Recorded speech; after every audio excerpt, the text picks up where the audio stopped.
विनोद ने अभी पीनी शुरू ही की थी। पहला पैग लगाया था कि अचानक एक अनजान नंबर से फ़ोन आया। फ़ोन उठाते ही सामने से कहा गया, हेलो, मैं गोपाल बोल रहा हूँ। वही गोपाल जो 5 साल पहले आपसे आपकी पत्नी का आशिक बनकर मिला था।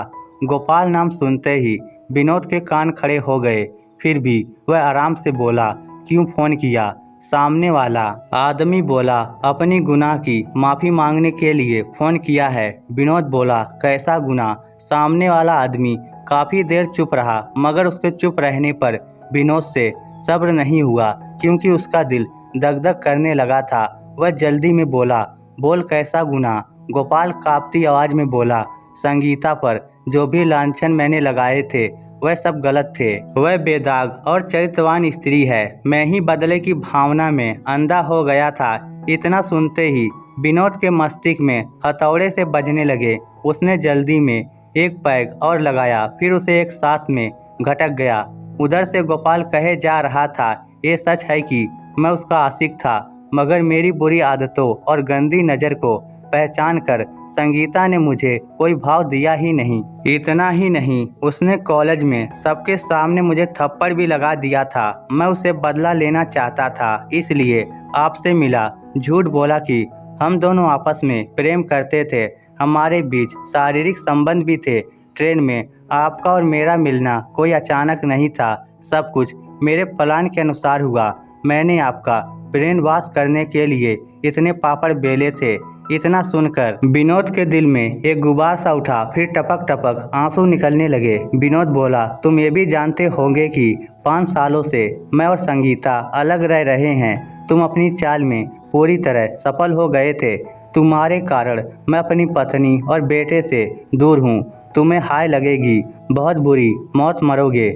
गोपाल के रोने की आवाज़ आने लगी। वह बोला, हाय लग गई है मुझे। 2 साल से खटिया में पड़ा हूँ। एक्सीडेंट में दोनों पैर कट गए हैं। पत्नी मुझे इस हालत में छोड़कर जा चुकी है। उसने दूसरी शादी कर ली है। वह आगे कहने लगा, बहुत कोशिश करके मैंने किसी से आपके नंबर मंगाए हैं। मैं जानता हूँ मेरी गलती माफ़ी के लायक नहीं है। बस यूं ही अपने पापों का प्रायश्चित कर रहा हूँ ताकि जल्दी प्राण निकल जाए। विनोद ने गुस्से में उसका फ़ोन काट दिया, फिर झटके से तीसरा पैग भी गले से गटक लिया, मगर आज उसे नशा चढ़ ही नहीं रहा था। विनोद को अब खुद से घृणा होने लगी। वह कितना बहमी और शक्की हो गया था। जब गोपाल ने संगीता पर लांछन लगाए थे, तब उसके दिल में गुस्सा और घृणा भर गई थी। फिर गुस्से में वह संगीता की किसी भी बात पर विश्वास ही नहीं कर पाया था। गैर पर भरोसा कर लिया और अपनी मासूम पत्नी पर जरा भी विश्वास नहीं कर पाया। 2-3 दिन तो वह अंदर ही अंदर घुटता रहा था। फिर एक दिन उसने शराब पी ली थी। जीवन में पहली बार उसने मदिरा का सेवन किया था। ये नशे का पहला दिन संगीता के साथ उसका आखिरी दिन बन गया था। पता नहीं नफरत और गुस्से में उसे क्या हो गया था। आते ही संगीता से बोला था, शादी से पहले तुमने कितने मर्दों के साथ मुंह काला किया है। अनुचित और अप्रत्याशित आक्रमण से वह घबरा गई थी। चुपचाप उसके मुंह की ओर देखने लगी थी। वह फुमकारता हुआ फिर से बोला था, चुप क्यों हो गई? जवाब दे, शादी से पहले तू कितने मर्दों के साथ सोई है? कहते हुए वह लड़खड़ा गया था। संगीता ने उसका हाथ पकड़कर संभालना चाहा तो वह और भी ज़्यादा घृणा से बोला, हाथ मत लगाना मुझे, दूर रख अपने गंदे हाथों को। संगीता एक अंतर्मुखी लड़की थी। वह बहुत कम बोलती थी। जब घबरा जाती थी तब उससे बोला ही नहीं जाता था। वह सिर्फ इतना ही बोल पाई, ये अचानक क्या हो गया आपको? इतने कड़वे कैसे हो गए? मेरा भगवान जानता है इस जीवन में आपके सिवा मेरे किसी के साथ भी संबंध नहीं रहे। मैं सिर्फ आपकी हूँ। इस जन्म में ही नहीं, जन्मों जन्मों तक आपकी हूँ। विनोद बोला, रहने दे, मुझे सफाई मत दे। तेरा यार मिला था, उसने मुझे सब कुछ बता दिया है। तू एक गिरी हुई औरत है।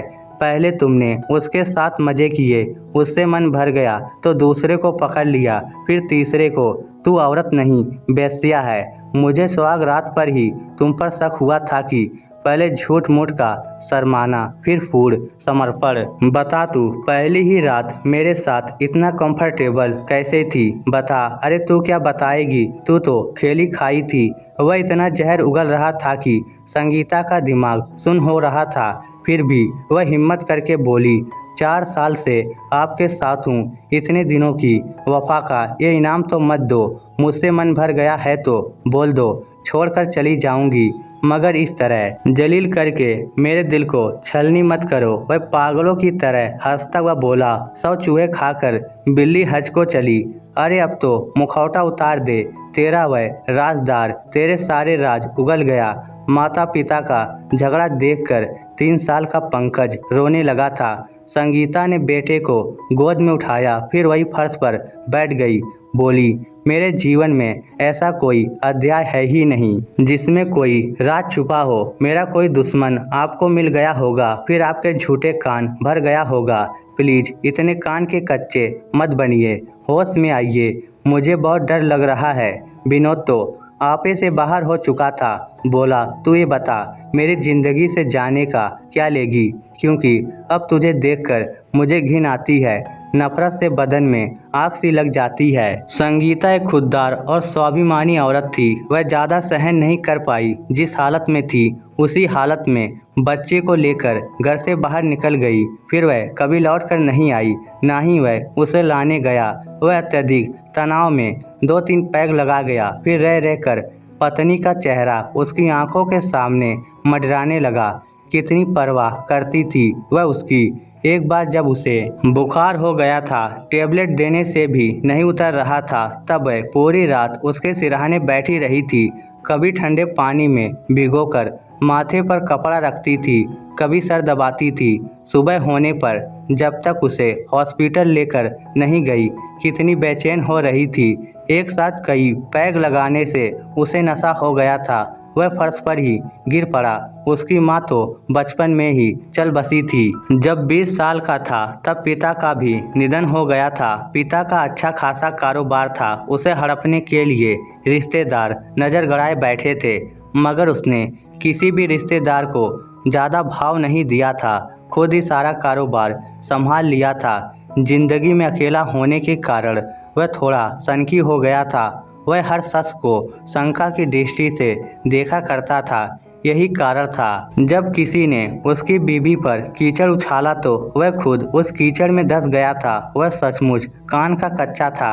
उसी का दुश्मन फायदा उठा गया। जिस दिन बीवी को घर से निकाला था उस दिन उसने पहली बार पी थी। अब बीवी को घर से गए 5 साल हो गए थे और वह रोज पीकर सोया करता था। बिना पिए उसे नींद ही नहीं आती थी। आज वह पीकर बेसुध था, फिर भी उसका दिमाग चैतन्य था। वह सोच रहा था कि किस मुंह से वह संगीता के पास जाएगा, कैसे माफ़ी मांगेगा, क्या वह उसे माफ़ करेगी। संगीता के भी माता पिता नहीं थे, 2 भाई थे। जब वह ससुराल को छोड़कर मायके चली आई थी तब भाई काफ़ी चिंतित हो गए थे। उन्होंने संगीता से पूछा था कि वह ससुराल क्यों छोड़ आई, मगर संगीता चुप रही। फिर भाइयों ने विनोद से बात करनी चाहिए थी, तब विनोद भी चुप था। भाई भाभीियों ने सोचा था कि लौट कर आई है, कुछ दिनों में चली जाएगी, मगर संगीता तो वहीं पर जम गई थी। शादीशुदा ननद पीहर में बैठे किसी भी भाभी को नहीं सुहाती। आखिर घर में खटपट रहने लगी तो संगीता अपने पिता के पुराने घर में जाकर अकेली रहने लगी थी। वह पढ़ी लिखी थी, इसलिए बच्चों को ट्यूशन करवाकर अपना गुजारा करने लगी। शुरू में उसे लगता था वह उसे लेने आएगा, मगर उसकी राह जोहते हुए 5 साल गुजर गए थे। अब वह उसके बिना रहना सीख गई थी। मुन्ना अब 8 साल का हो गया था, तीसरी क्लास में पढ़ रहा था। सुबह 7 बजे का समय था। संगीता चाय बना रही थी। अचानक एक गाड़ी घर के अंदर चली आई थी। वह छलनी हाथ में लिए ही बाहर देखने चली आई। फिर जैसे ही उसकी विनोद पर नज़र पड़ी तो उसका दिल धक धक करने लगा। वह भागकर वापस रसोई में चली गई। विनोद गाड़ी से उतरा तो देखा वह पुराने से 2 कमरों के घर में रह रही थी।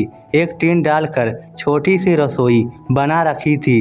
कमरे भी खस्ता हालत में थे। सीलन आने से जगह जगह से कमरों की दीवारों का प्लास्टर उतरा हुआ था। ये सब देखकर विनोद का दिल रोने लगा। आंख भर आई। वह उसे ढूंढता हुआ रसोई में चला गया। संगीता ने उसे देखकर मुंह फेर लिया। रात में ज़्यादा पीने से उसकी आंखें लाल थी, बाल बिखरे हुए थे। वह सुबह उठते ही जैसी हालत में था उसी हालत में चला आया। वह चुपचाप संगीता की बगल में बैठ गया क्योंकि कुछ बोलने की उसकी हिम्मत ही नहीं थी। संगीता ने गुस्से में उसकी तरफ देखा, फिर चुपचाप चाय छानने लगी। जब वह कुछ नहीं बोली तो वही बोली, इस बेस्या के पास क्या लेने आए हो? इतना सुनते ही विनोद का मुंह बिगड़ने लगा। रुलाई रोकने की बरकस कोशिश के बाद भी वह रो पड़ा। वह रोते रोते बोला, माफ़ी मांगने आया हूँ। संगीता ने अपने जीवन काल में सिर्फ एक ही पुरुष से प्यार किया था और वह उसका पति विनोद ही था। उसे रोते देखकर वह भी भीतर ही भीतर रोने लगी, मगर बाहर से दिल कड़ा करके बोली, ठीक है, माफ़ कर दिया, अब जाओ यहाँ से। कहते हुए वह खड़ी हो गई और बाहर जाने लगी। विनोद ने रोते हुए उसके पैर पकड़ लिए, बोला, सिर्फ माफ़ी नहीं चाहिए, मुझे तू भी चाहिए। मैं तुझे लेने आया हूँ। तू नारी नहीं, देवी है। मैं ही मूर्ख हूँ, कान का कच्चा हूँ। जिस गोपाल ने तेरे चरित्र पर कीचड़ उछालकर मुझे बरगलाया था, आज वह अपने अंतिम दिन गिन रहा है। तुम जैसी देवी का बुरा करने पर भगवान ने उसे नर की जिंदगी दे दी है। फिर विनोद ने वह सब कुछ बता दिया जो गोपाल ने उसे कहा था। संगीता बोली, मुझे ऐसे कान के कच्चे मर्द के साथ नहीं रहना जिसकी पत्नी के चरित्र का सर्टिफिकेट कोई भी गैर दे और वह मान ले। विनोद ने कसकर उसके पैर पकड़ लिए, बोला, माफ़ कर यार, मैं मूर्ख हूँ, सिर्फ 2 पैसे कमाने आते हैं, दुनियादारी नहीं आती। वह बोली, मेरे पैर छोड़ो, मुझे पाप का भागी मत बनाओ। विनोद ने उसके पैर छोड़ दिए।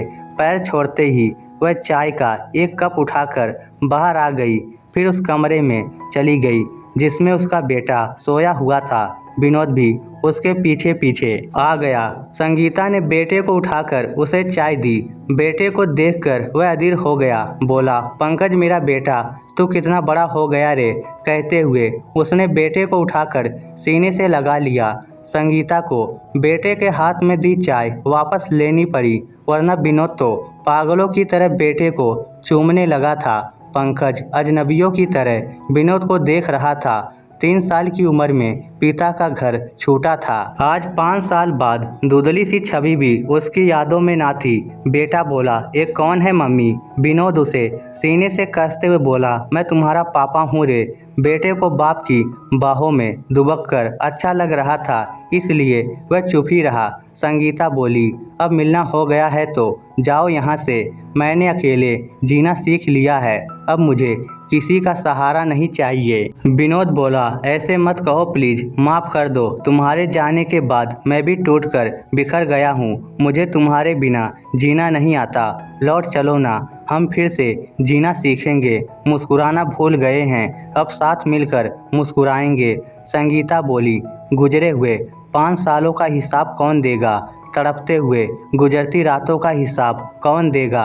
भाभीियों के तानों और मोहल्ले की औरतों के तीखे बाणों से छलनी हृदय पर जो गुजरी है, उस दर्द का हिसाब कौन देगा? आप मर्द हो, एक खुन्नस में 5 साल गुजार दिए कि बीबी चरित्रहीन है, मगर मेरा तो हर पल एक दर्द के साए में गुजरा है। उस कसक और आंसुओं में गुजरी सिसकती उन सुबह और शामों का हिसाब कौन देगा? विनोद बोला, तू अपने हर दर्द का हिसाब मुझसे वसूल लेना, मगर मुझे माफ़ कर दो प्लीज़। आखिर में वह भी टूट गई। पिया को इतने करीब देखकर दूर न रह सकी। रोते हुए बोली, आपको दर्द देने की मैं कभी सोच भी नहीं सकती। जिन्हें दिल में जगह दी जाती है उनका बुरा नहीं सोचा जाता। फिर वह भी झपट कर उसके गले लग गई। माता पिता को रोते देखकर पंकज भी रोने लगा था। दोस्तों, पति पत्नी का रिश्ता बहुत नाजुक होता है, इसलिए एक दूसरे पर विश्वास रखें। ये दुनिया बहुत फरेबी है, ये जोड़ना कम और तोड़ने की कोशिश ज़्यादा करती है। इस स्टोरी को लेकर आपकी क्या राय है? कमेंट करके हमें ज़रूर बताइएगा। धन्यवाद।